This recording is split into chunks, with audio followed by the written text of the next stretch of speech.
The story begins with Mr. Clark, a man who loses his wife during childbirth, left to raise his twin daughters alone. Despite the deep grief, he vows never to remarry and devotes himself entirely to taking care of and raising Emily and Sophie. But life is far from easy, as he faces both community judgment and financial struggles. To secure a future for his daughters, he decides to sell his only source of income, his carpentry shop, sacrificing everything for their dreams. But will fate continue to challenge him?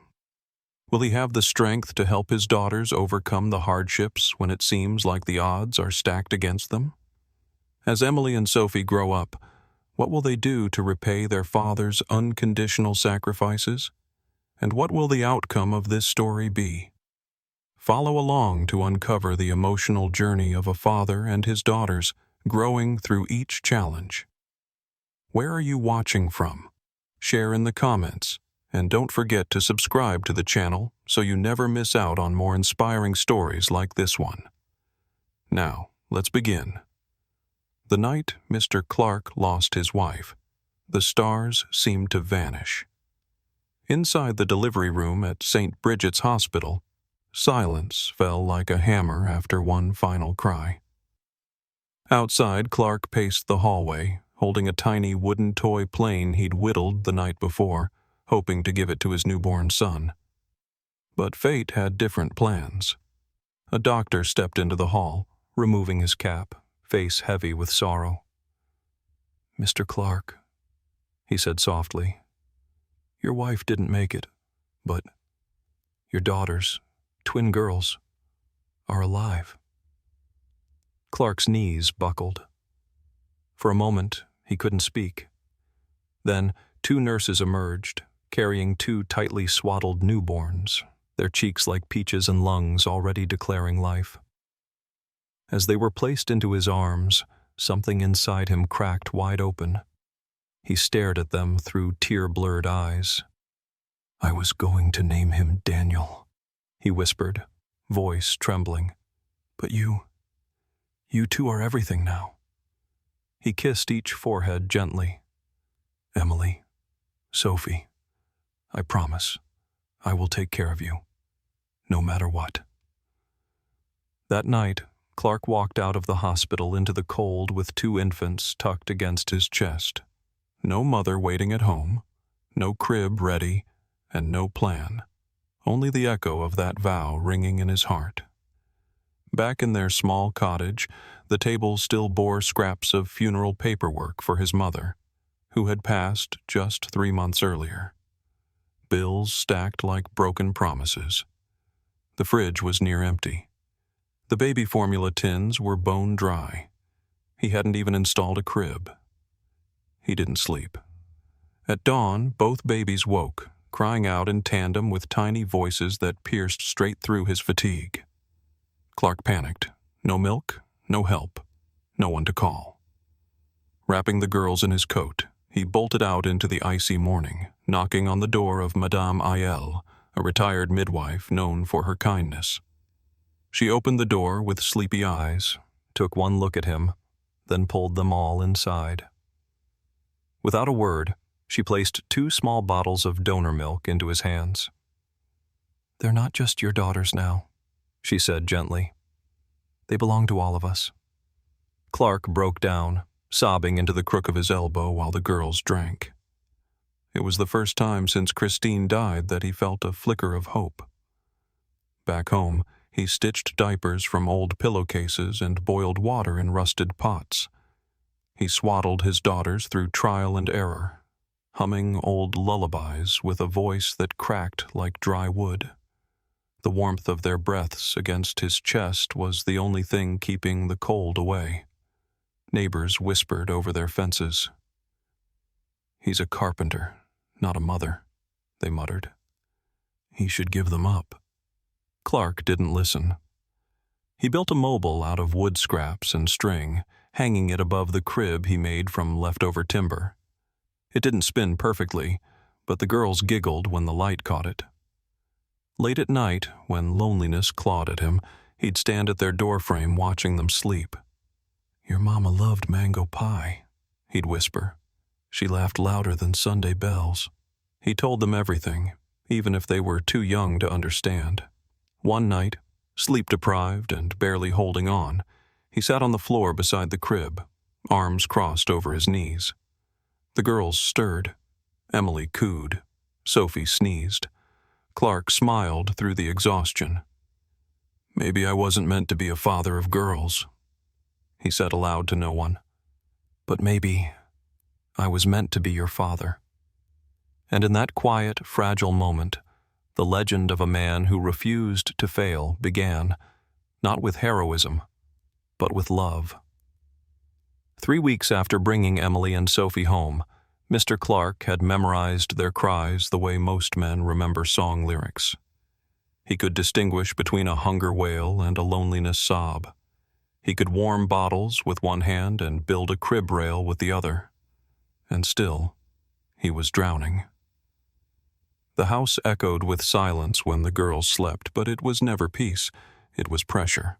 By day, he tried to return to carpentry, sawing headboards while bouncing one girl in a wrap strapped to his chest and the other in a cradle he rocked with his foot. By night, he boiled cloth diapers and scribbled feeding schedules on the backs of discarded invoices.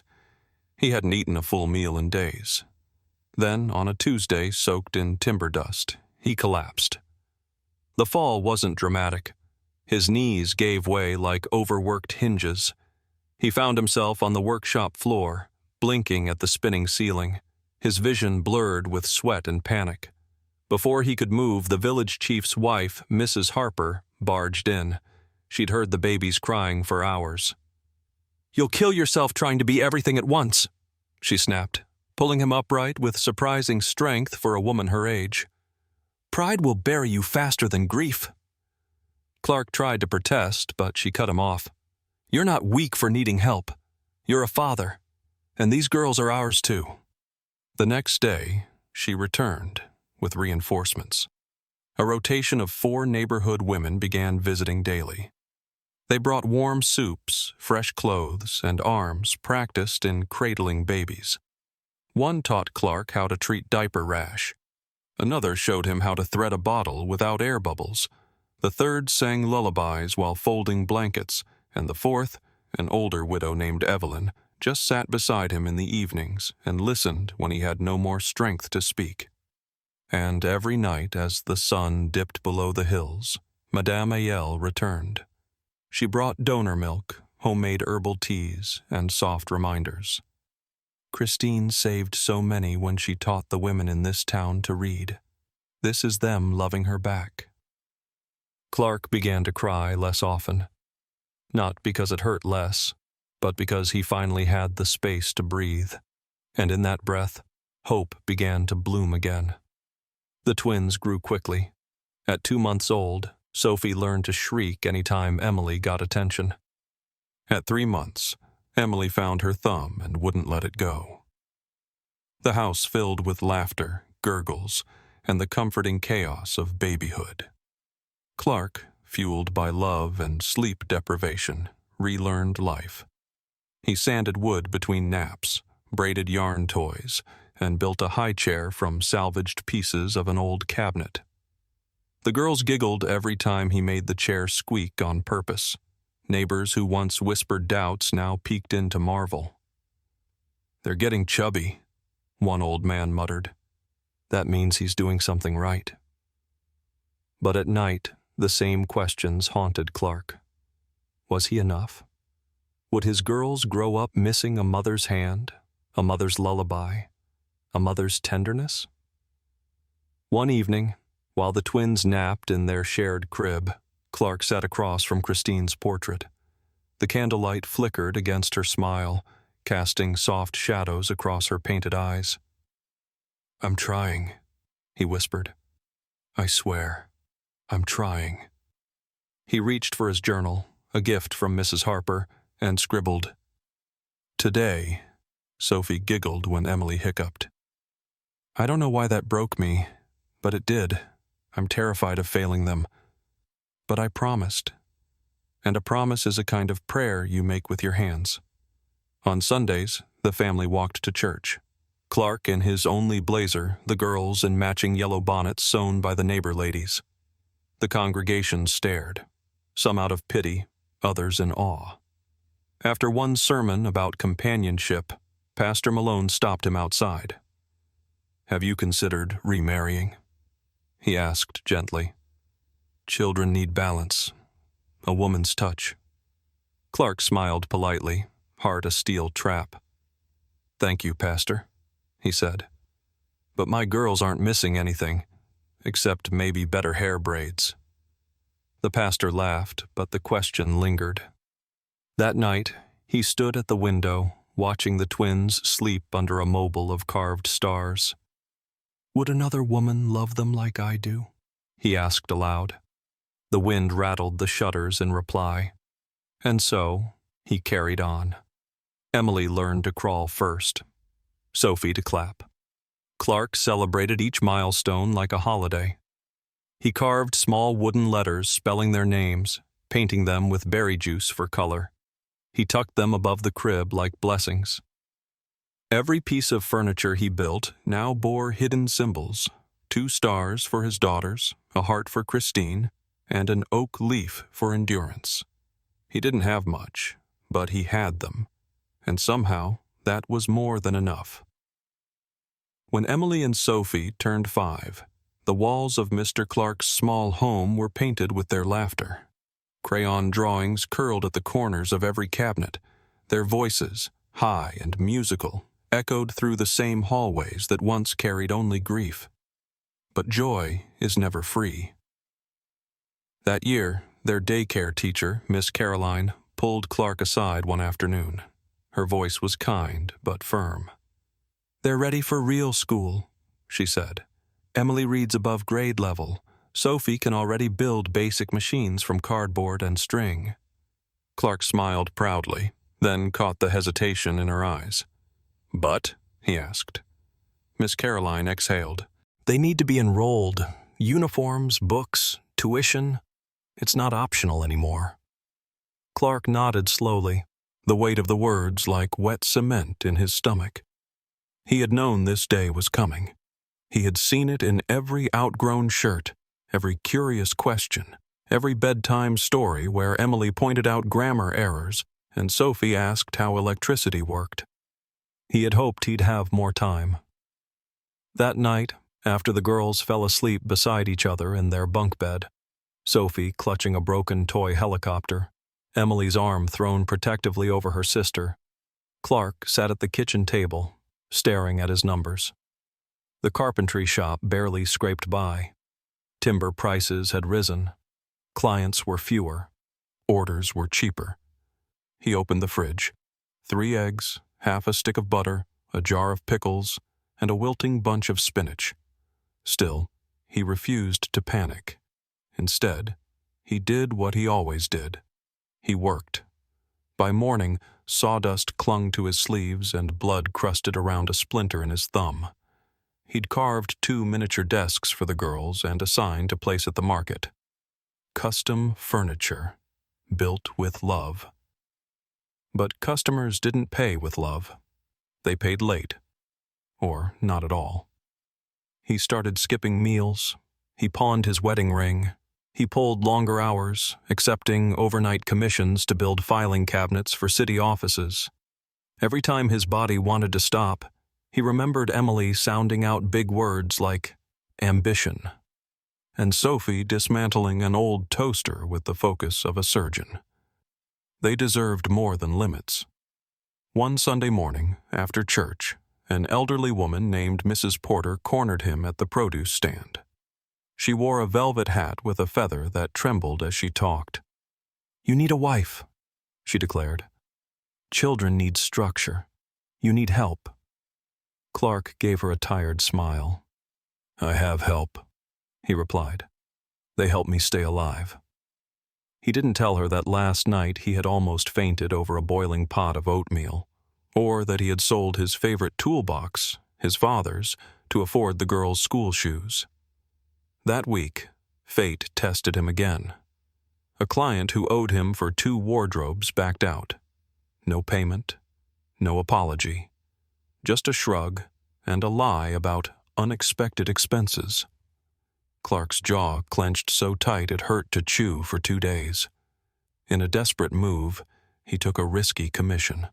A full nursery set, crib, dresser, bookshelf, with a tight deadline and an impossible price. He worked straight through 2 nights, hallucinating from fatigue, until Mrs. Harper found him asleep, head down on a workbench, wood shavings tangled in his hair. "You are going to die in here," she scolded, pushing broth into his hands. Clark sipped it slowly, tears dripping into the bowl. "I just want them to have a chance," he whispered. Mrs. Harper's voice softened. "They will, but not if you disappear before they grow up." He knew she was right. He had reached his breaking point. The next morning, Clark dressed the girls in their yellow dresses and walked them to school registration. The line was long, the fees longer.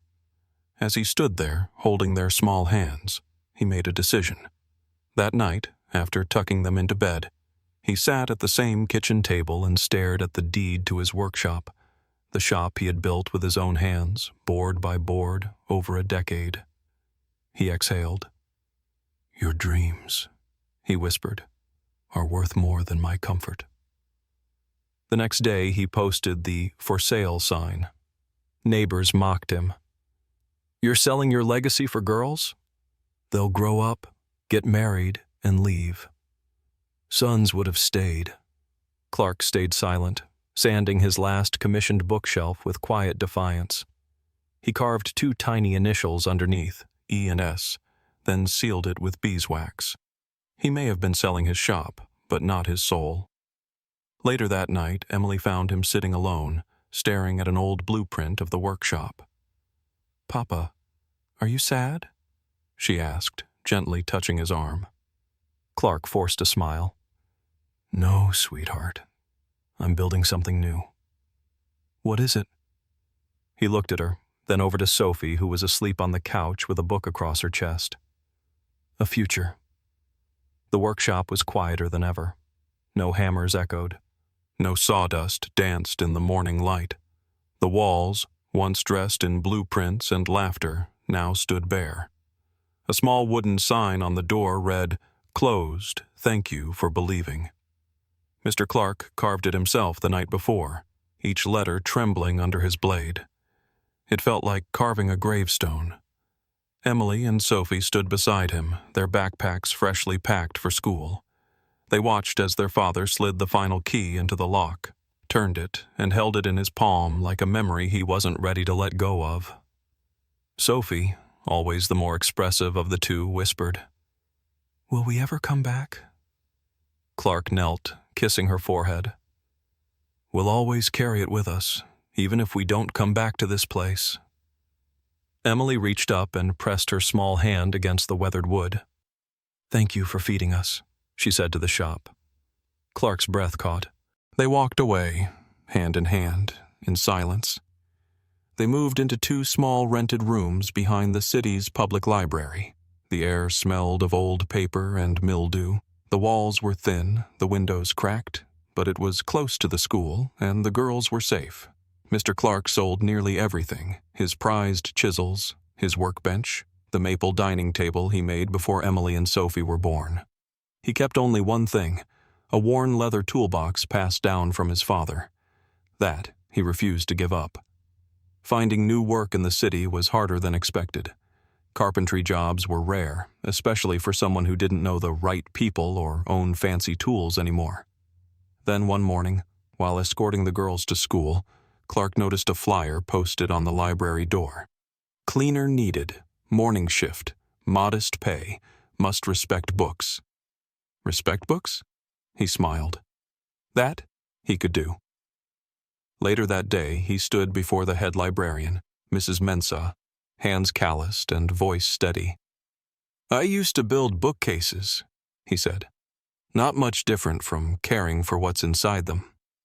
She studied him, then his hands. "Anyone who respects wood will respect words," she replied. "The job is yours. From then on, Clark rose before dawn. He swept marble floors with silent precision, polished wooden reading tables until they glowed, repaired creaky hinges and oiled door frames like they were cathedral artifacts. He found solace in routine, in the rhythm of purpose. And in the afternoons, when school let out, the girls joined him in the reading room. Emily dove into storybooks about galaxies and constellations. Sophie preferred science magazines and old radio schematics. The librarians took notice. "She's got a brain for machines," one whispered. "And she's got her father's quiet focus," another smiled. Nights were lean. They shared one bowl of rice between the three of them, sometimes with beans, sometimes just hot water and salt. Clark made up bedtime stories about wooden knights and flying ships, his voice painting adventure over growling stomachs. But somehow, they never lost joy. They invented a secret handshake, 3 claps and a nose tap. Emily called it the pact. It meant, "We stay together. We fight forward." One night, as the girls scribbled math problems on recycled paper, Clark watched the overhead light flicker and whispered, more to himself than them, "This is the good part. They won't remember the hunger. They'll remember the dreaming." Then came the school field trip announcement. The entire class was going to the regional airport, $40 per child.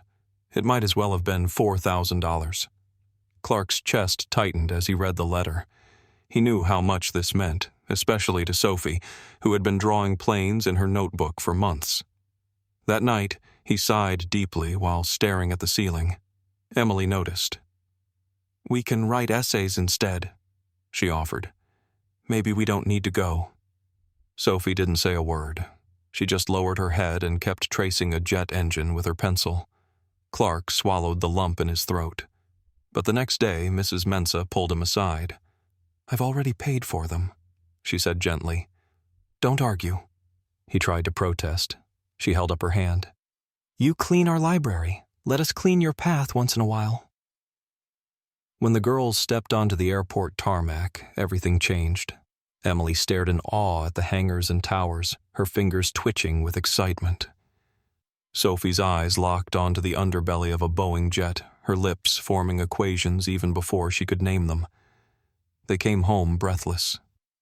"Papa," Emily said, her voice barely containing wonder, "I want to fly." "And I want to build what gets her there," Sophie added. Clark smiled and nodded, though something inside him ached. Because dreams are weightless, but building the runway takes everything. After the airport trip, something changed in the air between the three of them. The library was no longer just a place to escape the city's noise. It had become a runway, a portal, a place where dreams lifted off. Emily, wide-eyed and starstruck, came home quoting every technical term she could remember. Altitude, cockpit layout, thrust-to-weight ratio. Sophie, always the tinkerer, had sketched out an entire blueprint of an airplane wing using an old pizza box and a ruler she found in the trash. Mr. Clark watched it all in silence. Pride swelled inside him, but so did something else. Fear. Because now the dreams had names, and the dreams had price tags. Middle school turned into high school faster than he expected. Uniforms became more expensive, textbooks thicker, school fees heavier. Even with the library job and weekend cleaning gigs, Clark couldn't keep up. The girls never asked for much, but he saw the guilt behind their eyes every time he counted coins on the table. He stopped buying lunch for himself. He patched their worn-out shoes with leftover leather. He collected discarded wire to sell for scraps. When they needed a calculator for geometry class, he bartered with a street vendor, trading a small, hand-carved jewelry box he had made in secret. And still, it wasn't enough. One rainy Thursday, Clark slipped on a wet library floor while cleaning before opening hours. His back throbbed instantly, but he brushed it off. By noon, the pain made it hard to stand. That night, hunched over the dinner table, he smiled through gritted teeth as Emily shared her report card, top of her class in physics. "Papa," she said, eyes bright with hope, "the Aviation Academy accepts scholarship applications this fall." Sophie leaned in. "And Techfront University has a mechanical engineering track, heavy on aircraft systems." Clark nodded slowly, his knuckles whitening around his teacup. "We'll make it happen," he said. He just didn't know how. Later, when the girls had gone to sleep, he opened an envelope from the school. Projected senior year expenses, tuition, exam fees, 2 sets of uniforms, field labs, application fees, prep courses. He tallied the total 3 times. Each time, it stayed the same. Just over $1,400. He stared at the number until it blurred. Then he looked at his toolbox. The last gift from his father. The last symbol of who he had been. The next morning, with tears hidden beneath the brim of his cap, he walked into a local pawn shop. The clerk flipped open the lid and grunted. "This all?" "Yes." $50, max." Clark hesitated. These tools had built his daughter's cribs, their desks, their futures. But now they would buy a fraction of a chance at the real thing. He nodded. "I'll take it." When he returned home, he laid the bills on the table. Emily stared at them. "Where did this come from?" "Don't worry," he said with a tired smile. "One step at a time." But she knew. And when Sophie opened their shared closet and saw the missing toolbox space, she didn't ask. She just hugged him. They started saving together. The girls volunteered at church bake sales, took part-time tutoring gigs after school, and deposited every coin into a battered tin can they labeled Sky Fund. They still laughed, still danced to old Motown records, still shared stories over bowls of rice and beans. But there was a new edge to everything now, a clock ticking. One afternoon, Emily came running home, waving a letter. "Papa, I've been shortlisted for the simulator training round at Emerald Air Academy." Sophie ran behind her, holding her own letter. "And I've been invited to submit a design proposal for entry into TechFront's avionics program." Clark nearly collapsed into the nearest chair. "That's incredible, girls. Just incredible." But when he read the fine print, he saw the trap. Participation required non-refundable deposits, travel costs, equipment, another mountain. He stood quietly, wiping his palms on his pants. "Let's figure it out," he said. That night, the 3 of them worked by candlelight, brainstorming solutions. Clark suggested odd jobs.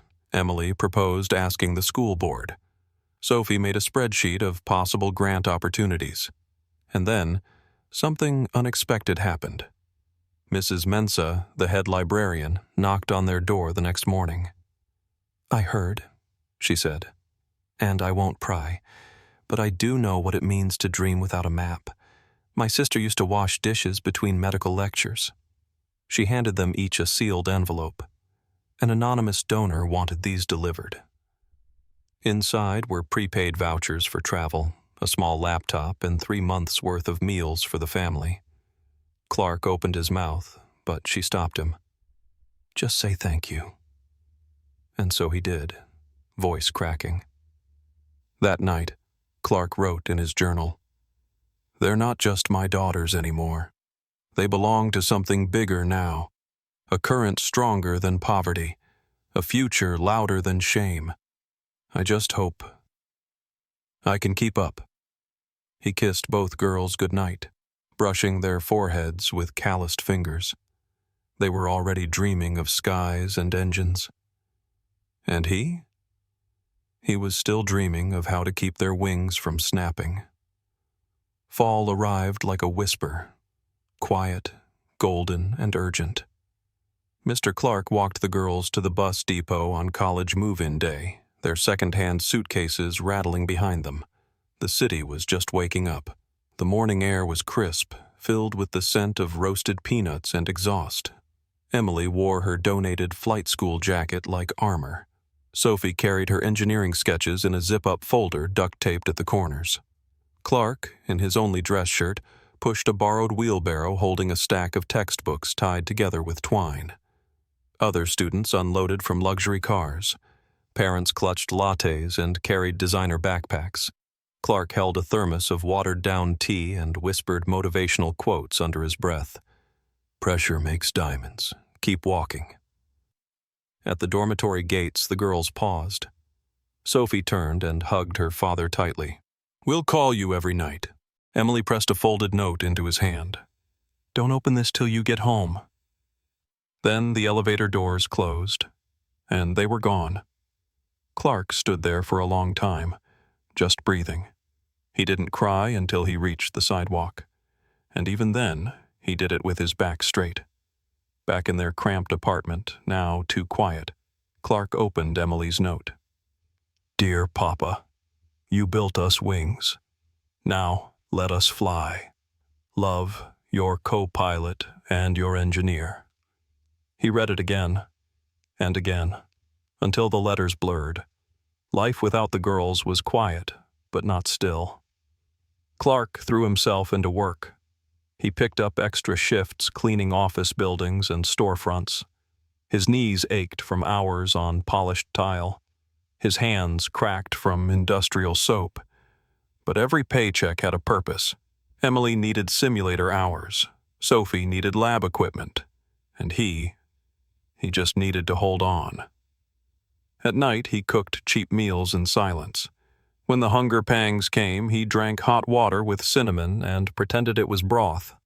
He marked the calendar with red circles, exam days, midterms, grant deadlines.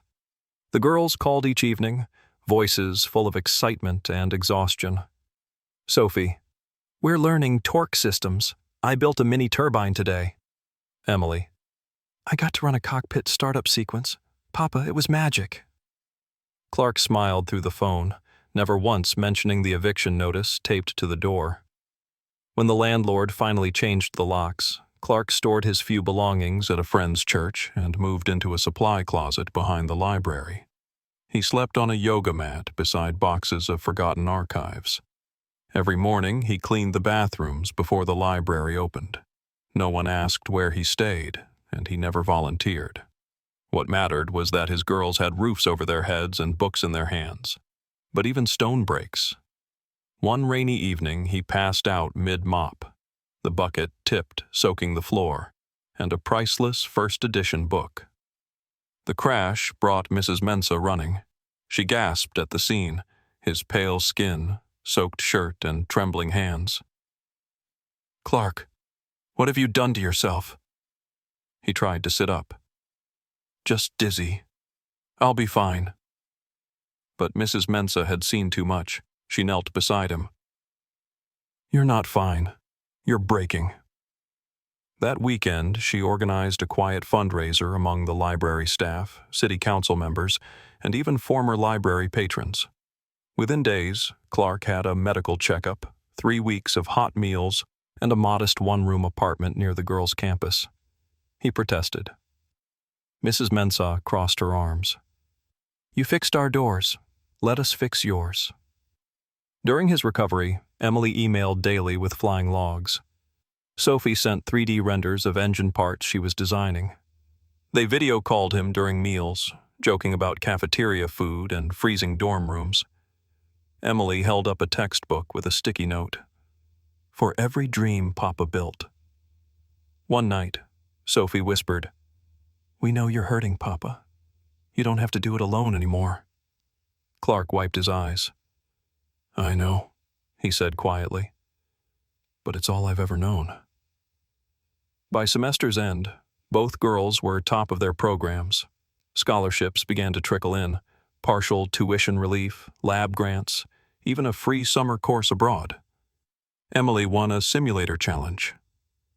Sophie designed an avionics bracket that impressed her professor so much, he submitted it for a national contest. That night, Clark danced alone in his new apartment, broom in hand, like a partner. Laughter echoed off the bare walls. He wasn't just surviving anymore. He was starting to believe again. In his journal he wrote, "Today I realized I didn't raise daughters. I raised miracles in disguise." By spring semester, the air around Mr. Clark's apartment felt different. There was still the sound of buses screeching outside, still the scent of burnt coffee from the corner vendor. But something had shifted, like the tide was finally beginning to turn in their favor. Emily was now logging simulated hours at Emerald Air Academy, practicing emergency landings and nighttime navigation. Sophie had moved from schematics to hands-on prototypes, soldering circuits and pitching designs to actual engineers. Clark often sat at his small desk, a cup of chamomile tea in hand, watching the sun rise and whispering, "Don't wake up from this." One chilly evening, Emily called, her voice shaking with disbelief. "Papa, I got the internship." Clark sat up straighter. "Say that again?" "I got it. Skyway Airlines selected 2 people out of the entire class. I'm one of them." He let out a long breath, placing a hand over his heart.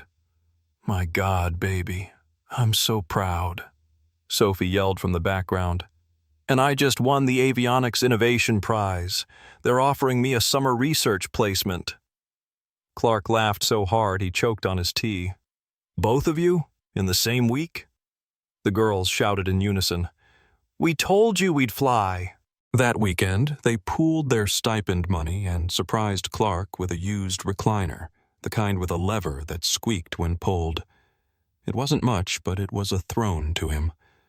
On the box, they wrote, "For every night you didn't sleep so we could." Life still wasn't easy. Rent kept climbing, groceries stayed expensive, and the city, with all its noise and motion, never offered a full day of rest. But now, the struggle felt purposeful. Clark had picked up a small weekend job assembling boutique furniture for a high-end gallery. At first, he was just an extra set of hands. Quiet, reliable. But when the lead carpenter saw his precision cuts and minimalist flair, he asked, "Where'd you learn this?" Clark simply replied, "I used to build dreams out of sawdust." Within weeks, he was offered a freelance consultant role, designing bespoke pieces for luxury hotels. Triple the pay, flexible hours. Clark hesitated at first. Could he really step back into the man he used to be? Emily answered the question for him with a single text. "Papa, you've spent years lifting us. Time to lift yourself." He accepted the offer the next day. Back on campus, the girls were thriving, but not untouched. Emily faced pushback in class from students who assumed her scholarship meant she didn't belong. "You fly like a quota," one had muttered. She didn't answer him. She just aced her instrument check ride with a flawless takeoff, landing, and emergency reroute. Sophie was dealing with burnout.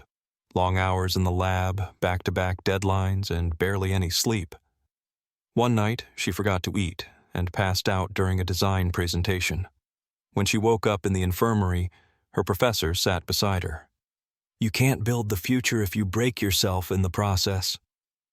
The girls began checking in more often, not just for updates, but for grounding. Clark started sending them voice messages every morning, quoting psalms, engineering puns, or reminders to breathe. "Pressure turns rough stones into smooth ones," he'd say. "We're getting polished, Papa," Emily replied. One night, as they sat on a video call, Clark in his recliner, Sophie with solder stains on her hands, Emily still in uniform from a training flight, they talked about the future. "What if we actually make it?" Emily asked softly. "Like, really make it?" Clark leaned closer to the screen, voice gentle but firm. "You already have." But even joy carries shadows. One afternoon, as Clark was finishing a walnut reception desk for a new hotel client, someone stepped into the gallery. Her voice came first, dry, hesitant. "Clark?" He turned. There, standing in the showroom, was Laura, his former wife. The woman who had once screamed at his daughters, called them names, and left without apology. Time had not been kind to her. Her clothes hung loosely, and her eyes bore the weight of 1,000 regrets. "I heard about the girls. About you." Clark didn't speak. "I made mistakes," she said, voice cracking. "My second husband, he left, took everything. I need a job." The air between them was thick. He could hear Sophie's childhood cries, see the bruises, feel the betrayal. But he also saw 2 daughters who had become giants, not despite cruelty, but in spite of it. He gestured toward the HR office. "There's a temp consultant spot. You'll report to Ms. Rivera, not to me." Laura nodded silently, tears slipping down her cheeks. That night, he told the girls. Sophie clenched her jaw. Emily sighed, long and slow. "She doesn't deserve your kindness," Sophie muttered. "No," Clark said. "But maybe we do. Forgiveness doesn't make us smaller. It proves we're already bigger." He went to sleep that night, not with anger, but with clarity. This was no longer just a story of survival. It was a story of choosing grace, again and again, because real strength doesn't shout. It forgives. Summer came with a kind of softness Mr. Clark hadn't felt in years. For the first time in over a decade, he wasn't just enduring. He was building again. Not just furniture, but purpose. His bespoke designs, sculpted walnut reception desks, ashwood gallery benches, oak-framed mirrors, now graced hotel lobbies and upscale offices across the city. Clients requested him by name. Some praised his clean lines, others praised his story. But what mattered most was that his hands, once calloused from desperation, now carved in peace. Back on campus, Emily was preparing for her final simulator evaluation. She now spoke about aircraft controls the way poets spoke about love. Her confidence, once quiet, had matured into presence. Sophie, now leading a small research team, had recently received a conditional offer from Aerotech's Innovation Lab. If her final diagnostics module passed peer review, stress was high, but so was hope. During one late-night call, Clark noticed how tired they looked. "You're both running on fumes," he said gently. "We're running on faith," Emily replied. "And tea," Sophie added, lifting a mug with the words "Future Engineer" painted across it. Clark laughed. "That's my girls." That week, Emily invited him to campus for an open demonstration. She had logged over 400 flight hours on the simulator and earned the right to lead a mock international landing drill. Clark arrived early, camera in hand. He wore a new button-up shirt the girls had gifted him on Father's Day with a tiny stitched airplane near the pocket. As she took the controls, he watched her move with precision, focused, calm, unshakable. When the drill ended in flawless touchdown, the instructor clapped. "That," he said, "is a pilot born of purpose." Tears welled up in Clark's eyes. Meanwhile, Sophie's avionics module passed its final review with the highest mark in her cohort. Her design, an AI-assisted diagnostic tool for cockpit systems, was slated for prototype testing. She received a small stipend and her first patent application paperwork. "Papa?" she said on a call, voice trembling. "We're not just students anymore." "You were never just anything," he replied. Then came a letter from city officials. The mayor's office wanted to feature their family in a short documentary, Legacy in Motion, to highlight stories of resilience in education and innovation. Clark hesitated. "We're not movie people." "You're everybody's people," said Mrs. Mensa, now semi-retired but still watching over them like a guardian angel. The girls agreed. But they had one condition. The film would raise funds for Christina's Promise, a scholarship they secretly created in memory of their late mother. The announcement went viral. Donations poured in. Schools shared the trailer. Letters arrived from parents across the country. Your story reminded me to show up for my kids again. My daughter now wants to study aerospace. Thank you. Clark read every word, sometimes aloud, sometimes silently, while sipping tea at sunrise. A few weeks later, Emily and Sophie sat their father down in the gallery after hours. They wore matching grins. "We want to show you something," Emily said. Sophie pulled out a key and placed it in his hand. He stared at it. "What's this?" "Your new home," she said. They led him, blindfolded, to a quiet, gated neighborhood.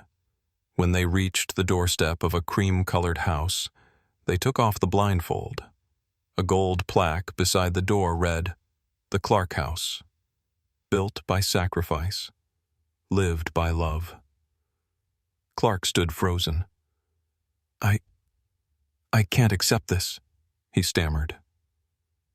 "You once slept on a floor so we could study," Emily whispered. "You carved futures for us when you had nothing left to carve." Sophie added, "Let us give you a place to rest." He stepped inside, overwhelmed. The living room walls held framed sketches of every design he'd ever made. A portrait of Christina hung above the fireplace, her smile surrounded by photos of the twins at every age. On the mantel sat his old toolbox, restored, and beside it a small wooden plane. The first one Sophie had ever made, now polished, labeled with a brass plate, "The Future You Launched." That night, they hosted a quiet housewarming. The guest list included librarians, donor mothers, apprentices, neighbors who once whispered doubts, and those who later apologized. Many wept. Some just smiled and clapped. When Clark raised a glass of apple cider, he said only one thing. "Love is the only investment that never loses value. Thank you for proving it with me." Later, standing on the balcony, Clark looked up at the stars. He remembered the nights he studied them from a leaking roof, hoping for a sign. Now, a jet blinked across the sky, red beacons flashing in rhythm. Maybe Emily was flying it. Maybe not. But this time the sky didn't feel distant. It felt like home. The following spring marked the 20th anniversary of Christina Memorial School and Health Center, the once impossible dream now standing tall in the very town where people once laughed at Mr. Clark's sacrifices. What was once a forgotten stretch of dry land now echoed with children's laughter, the buzz of solar panels, and the hope of brighter futures. The twins had named it in honor of the mother they never got to know, but always felt watching. And on the day of the anniversary celebration, Mr. Clark, now silver-haired but still standing tall, walked slowly toward the stage, his cane hand-carved by Sophie from reclaimed cedar. Rows of children filled the courtyard. Some waved paper planes folded by Emily during her weekend STEM sessions. Others wore lab coats, stethoscopes, or aviation goggles, little dreamers learning they were allowed to dream. The choir, dressed in blue and white uniforms, began singing softly, A Father's Promise, lyrics written by Emily during a transatlantic flight delay. You gave us more than breath. You carved us paths when none were left. Clark stood still, lips trembling, as applause filled the air. Then came a tap on his sleeve. A small girl with deep brown eyes and a wide smile looked up at him. Sir, I want to be an aerospace engineer, she whispered. I want to help Captain Emily. Clark knelt slowly, knees creaking, and placed a hand on her shoulder. The name higher than the clouds, my child, he said. Photographers captured the moment. the old craftsman and the future scientist, framed by hope, humility, and the echo of a vow once whispered in grief. The image would headline newspapers worldwide under the caption, "Faith in Flight." That night, back at the Clark house, a quiet celebration unfolded. The house glowed with soft light and warm conversation. The guest list was eclectic and beautiful. Former librarians, donor mothers, mentors, neighbors, doubters who had turned into believers. Even Laura, his ex-wife, now a quiet consultant working for the gallery, was present, humbled and reserved. She spent most of the night helping in the kitchen and keeping her head down. Emily and Sophie had one more surprise. After dessert, they dimmed the lights and rolled out a screen. A short documentary began to play. Carved by Love, the Clark family story. It showed grainy footage of the old carpentry shop, the cramped library janitor closet, sunrise walks to school, and voice messages from Clark saying, "Pressure makes diamonds, girls. Keep going." There were clips of their graduation, of hotel furniture installations, of Emily in the cockpit, of Sophie welding prototypes, of him silently sanding a cradle 20 years ago. Clark didn't say a word throughout the film, but when the credits rolled, his chest heaved. The applause was thunderous, but the tears were quiet. Later, while washing dishes, Clark found himself alone with Mrs. Mensah, now retired but radiant in a lilac shawl. "You were always the backbone of this story," he told her. She shook her head. "No, Clark, I just handed you a broom. You built the foundation."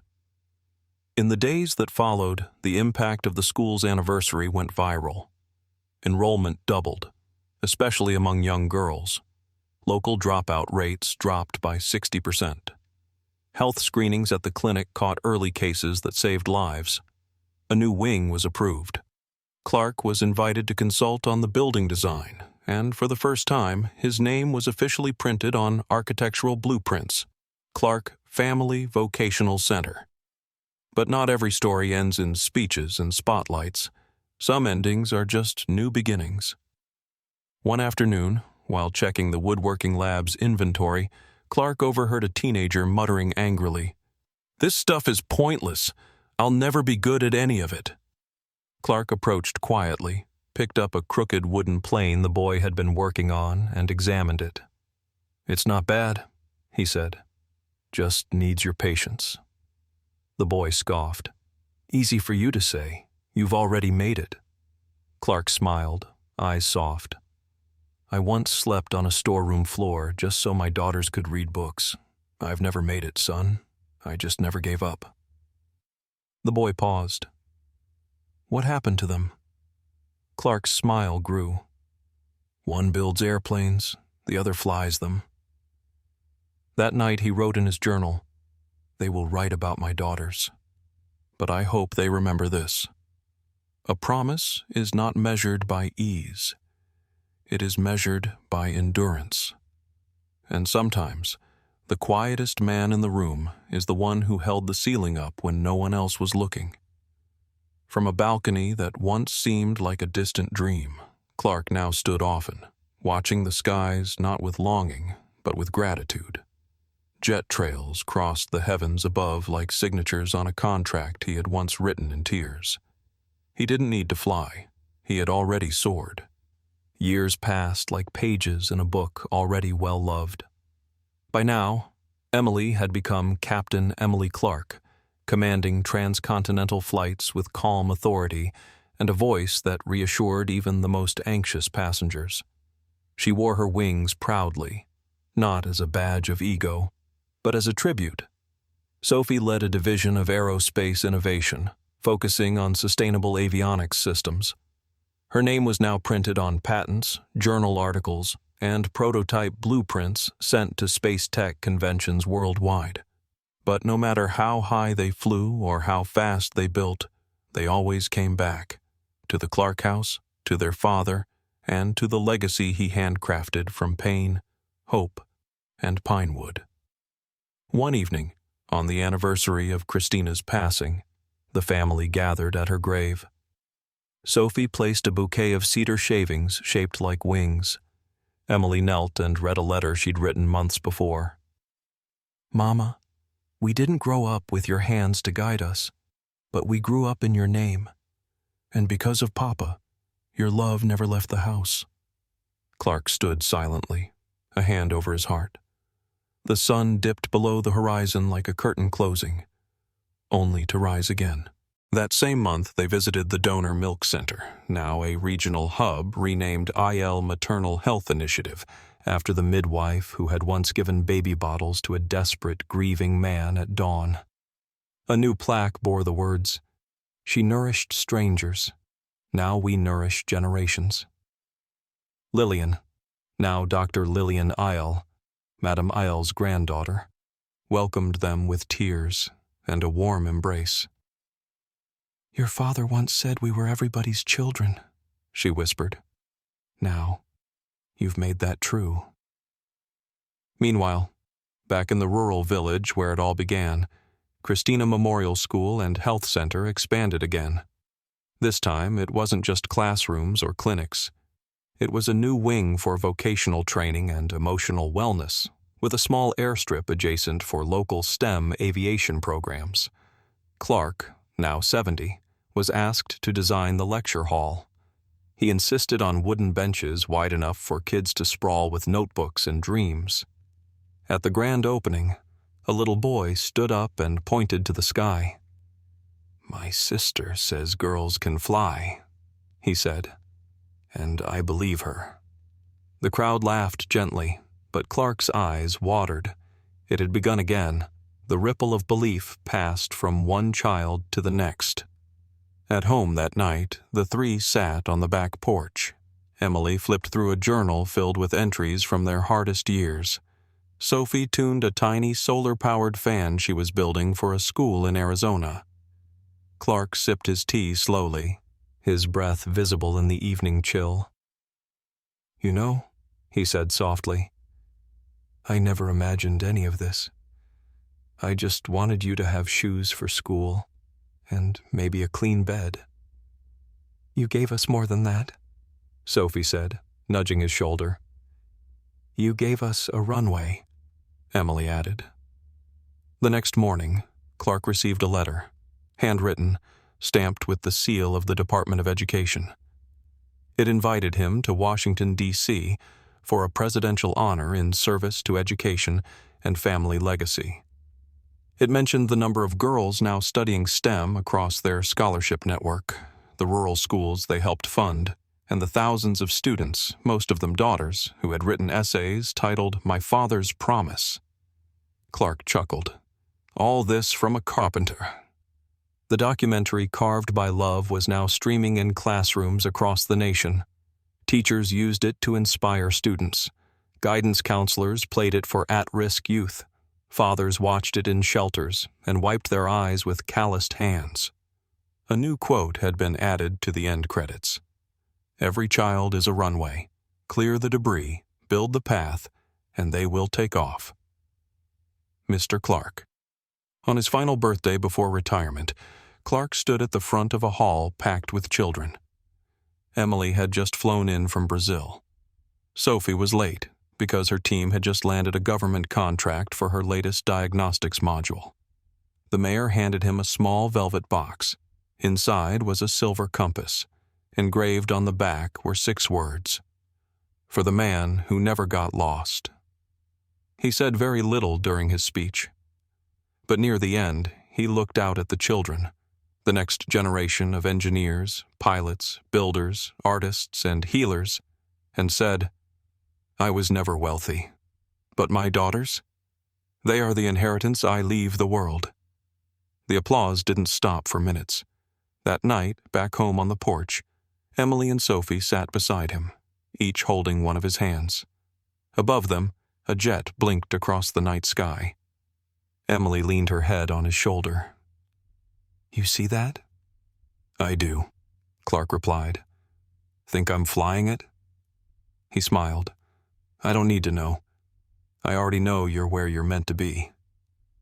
And as the jet carved a silver arc across the stars, so too did the vow he made long ago, no longer whispered but carried on every wing, every engine, every girl who ever dared to believe she was worth the sky.